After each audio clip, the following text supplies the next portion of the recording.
Hello everybody and welcome to the video. So somebody asked me about reincarnation. Do I believe in reincarnation? And they said that it doesn't fit with the idea that we are one eternal being, and so how are we these separate beings reincarnated? And he's got a good point. He's completely true. In the ultimate level, yes, we are not separate. There is only Brahman. All of this is a mistake. There can't be reincarnation.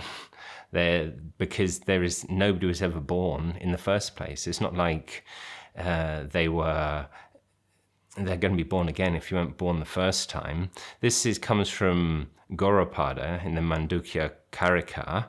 He's really hardline, hardcore. He's got this theory, or developed this idea of Ajātivāda, which is no origination. So nothing originated. There's no causality, basically. He attacks causality. He breaks it down.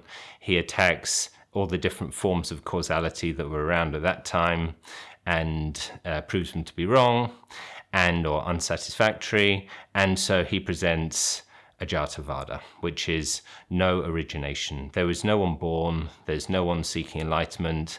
All of this. I'll make a video about it. It's a wonderful line. And so we were never born. This is a mistake. It's like in a dream. In a dream, you think you have a memory of being born, but you weren't born. You know that when you wake up. And at the end of the day, in the ultimate truth, we are not born either. So we're not reincarnated. However, we have the transactional reality, and this was promoted by Adi Shankaracharya. His teacher's teacher was Gaudapada. So he came two steps after him. And he brought in this idea that there's the transactional world where we live kind of as if we're playing a game. So you're playing a computer game, and even though you realize that you're not in the computer game, you play the computer game by the rules of the computer game or the board game or whatever. It's and that's where we are now. We're in transactional reality.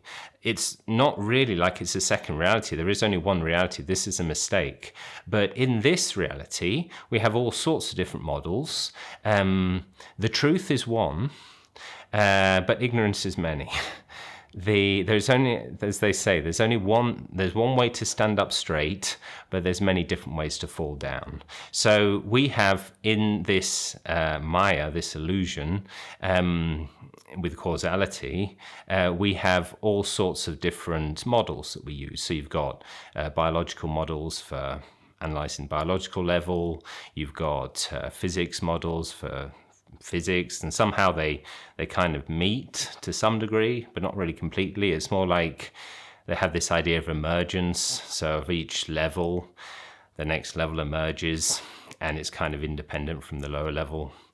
And in this world, when you can talk about biology and not mention physics, and you can talk about physics and not mention biology, we can also see that when we're talking about the subtle body, which would be the mind and the different parts of the memory and all these things that are not really ultimately true, but they are the old way of explaining the human makeup, this is seen to move to the next body. So your body dies, and as Krishna says in the Bhagavad Gītā, it's like putting on new clothes.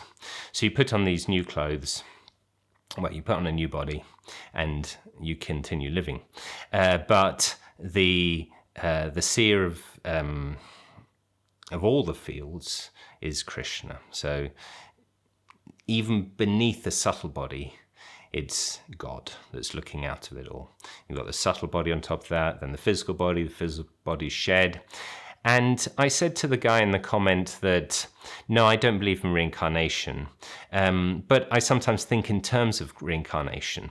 I don't always. Sometimes I think in terms of a Christian model, so we die and go to heaven. Sometimes I think of reincarnation. So sometimes I imagine, if when people are born with certain abilities, and it's a nice thing to think if you develop so far in this spiritual search, you think, well, will I have to start again? No, you don't. No, because you die and you're born again, and you have all the tendencies, unfortunately, good and bad, and all of the spiritual development. So that's not lost, but you may also still be an alcoholic or a drug addict.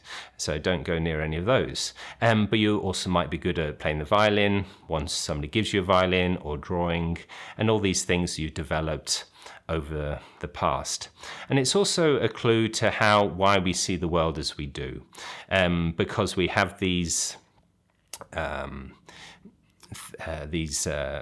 vāsanās, samskāras, these tendencies that we had in previous lives that come again. And there's a nice story that Swami Sarvapriyananda tells. It's a true story of himself watching a film. I've said it before, but he was watching a film when he was young, and this ghost used to be a smoker. And he sees a pack of cigarettes on the table, and he tries to reach for this pack of cigarettes, but his hand keeps going through the cigarettes. And he speculated that this is probably what drags us into the next life. Yeah, because we have all these tendencies that we're pulled towards. And so, boom, we create the world again. Until we're completely free of all of them, and we're ready to let go, because you've let go of the self, which contains all those, and you see it just as an object arising, and you're truly free. This will continue this cycle. So it's a cycle that comes up in Buddhism, Jainism, Hinduism. It's all over. It's, the Buddhists don't believe in a permanent self or God, but they believe in reincarnation and karma. And it's a good way of explaining karma. Why are some people so lucky and they're so bad, and yet they're never punished, and they get away with it, and they die rich, and, the next life they'll be born, in a terrible situation. Or you see somebody in a terrible situation, you say, why is this happening? Well, it's because of karma, previous life. So it's a way to kind of justify all the suffering that we see in the world. I also, surprisingly, sometimes think of kind of this idea from Nietzsche of eternal, I don't know what it's called, eternal, you come back again and again as the same person, nothing's ever different. And I find that quite nice, thinking, I'd come back, I'll do it again, be born again, same family, same everything. Maybe I'll be able to do something different. Maybe I'll be able to fix it. But of course, his idea is that you can't do anything different, and you just have to accept it as it is and live the best life you can. So there you go. So reincarnation, no, it's not true. Is it useful though? Yes, it could be. And I said, to conclude the comment, I said, it's probably a bit like numbers. I don't really believe there are numbers out there in some Platonic realm. There could be, of course, I don't know.